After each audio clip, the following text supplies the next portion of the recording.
How's it going, everybody? My name is Jim, and welcome to Restoration Projects. This video, we are going to be building a wooden box to hold these two precision ground tool room stones in.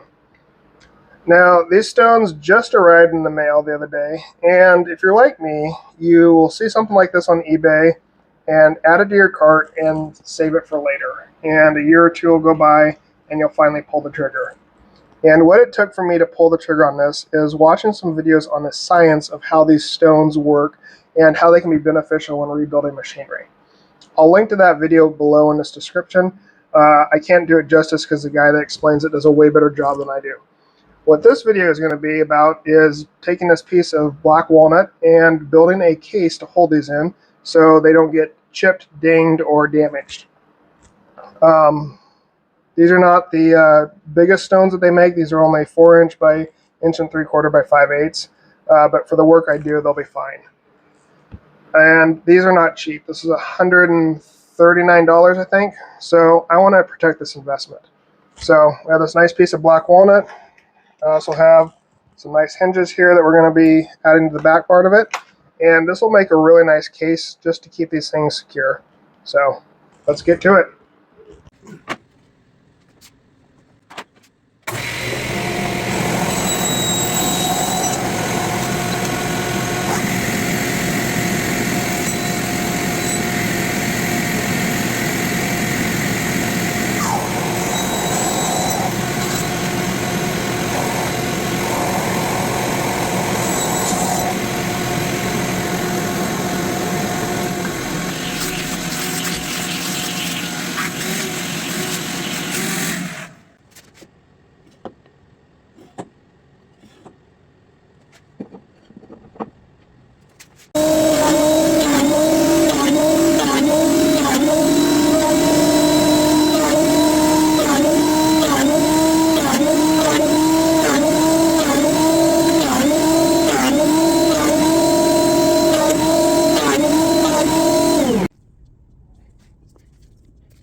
Okay, I have my piece cut down and I ran it through the planer, so I have it down just under, what did I measure this out to?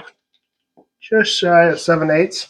And so it's just shy of 7/8 of an inch thick, and it's 5.5 by 5.5 wide, so just a square.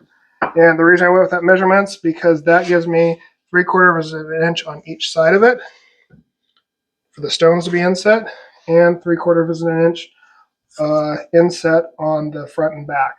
This also leaves a little bit less than 3/4 of an inch in between. So what I'm going to do is I'm just going to mark out the stones right here, and then I'm going to take over the mill, hog off most of the material with the mill. So these are just flush with this material here. So the stones will be set in here. And then I will make the lid out of this piece that I had laying around. So a little bit more figured in here, a little bit prettier. It's a little bit thinner piece, but it'll work perfectly for this. So the idea being is mill this out, have two little grab holes that I can stick my fingers in here to be able to grab these. And this is what these things will be stored in.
All right, so here is the bottom part, and as you can see, I've got everything carved out, and these fit in here real nice, real snug.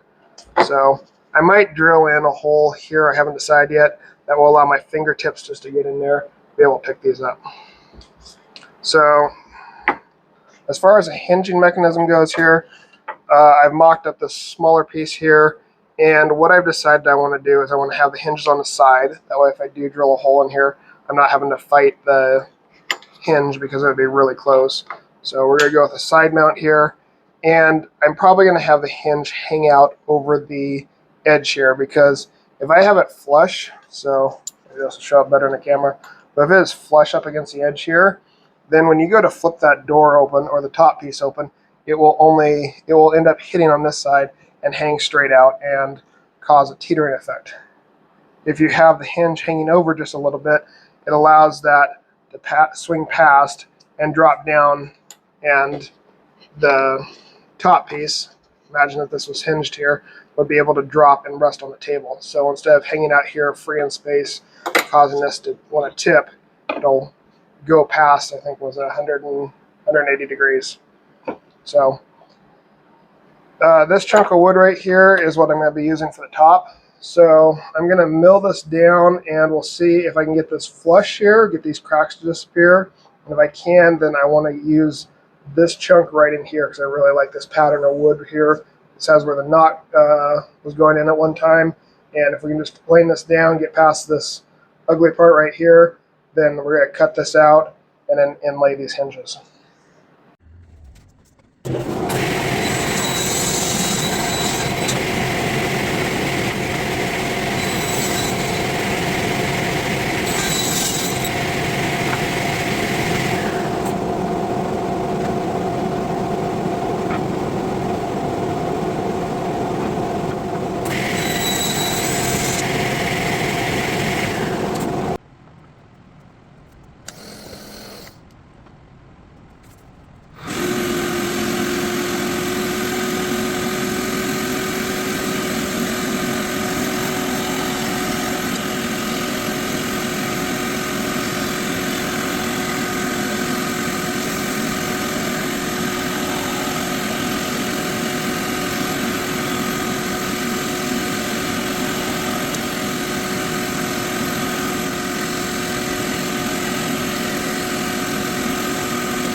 Okay, so this build is done, and I'm very happy with how it came out.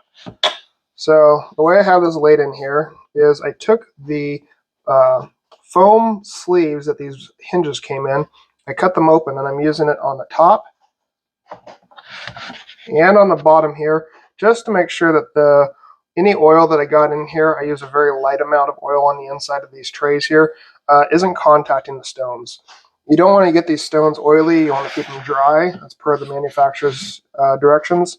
So even though I wiped up all the oil off this, there's still always going to be that little bit of residue. So until it fully dries and cures, I want to make sure that these aren't touching it. And it adds a little bit extra layer of protection in here. Overall, this build is pretty straightforward. I'm not a woodworker by any stretch of the imaginations. I like everything in my shop. I dabble in it. So I was pretty happy. I was able to get most things. The hinges were inlaid nicely. There's not a lot of wiggle room in here. These fit in here rather snug, but not so snug that it's hard to get them out. Only thing I would do differently is I would make bigger holes here to be able to get my hands in there. My fingers are a little bit bigger, so this is a 1/2 inch end mill that I just plunged down, so I wish I had gotten a little bit bigger with that. Again, really happy with this. This is a pretty simple build, and I'm really happy with the result. The box looks nice. I like the figuring on the wood. Everything lined up nicely. My lines are all nice and smooth. And yeah, just happy with it. So hopefully this will last past my lifetime and I'll be able to hand this off to my kids.